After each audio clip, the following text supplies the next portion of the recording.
กองอัมปริลิงดอกบได้รุกกระต้อง NPP ในฉลอง Parliamentary Seat ชากะ Election ลอกสภากะละอองบักลายใจลังบัดki babun ki parti ปัดกะละอองบักละติบหาชะพังจังกีบัดมันตากะสเงวบักดอนกะกะบูยะกาบันปอยชากะทองฮลอกะจิงกลีบักดอนกะจิงเลประชานะปอจังกะเซง NPP กะละอองบาคุมบากะลองมันตากำดอนกะบาคุมตาเฮนเรเดบันเล็กกลีเป็นบันยาอุตาอบรูบอองปากะดอนกะจิงเลประชาฮะปอกะ NPP In our political careers,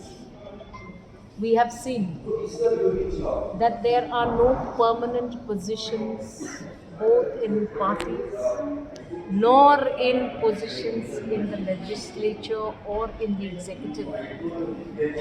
I believe that having worked with few political parties who are fielding, if not directly themselves as candidates, but at least I have worked with them. I know the pulse,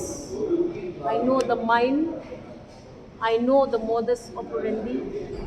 I am familiar with their terms and their support. And because we come from a very close-knit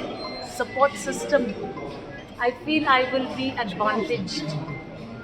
in this service that I will give to the people and the fight that I will place for myself in the elections. I'm familiar with their terms and I will use that to my advantage. Ma'am, do you agree that anti-incumbency is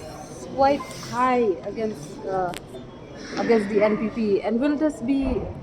a factor that will work against the NPP in this? I think you need to put that in perspective. There is no anti-incumbency for the NPP as far as MP is concerned.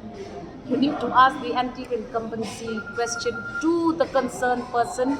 who has been MP for I don't know how many terms. However,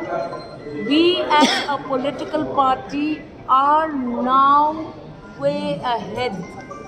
in our service to the people. People of one Shillong parliamentary seat are familiar with governmental plans, proposals. We have a very specific blueprint that will take Meghalaya forward. And I reiterate, we have no incumbency in the MP elections. This is the first time that we are candidates in this election by ourselves. We hope that this will give us a clean sheet in the first instance. We'll come back for incumbencies after 5 years, and then we'll talk to you about the good things that we have done.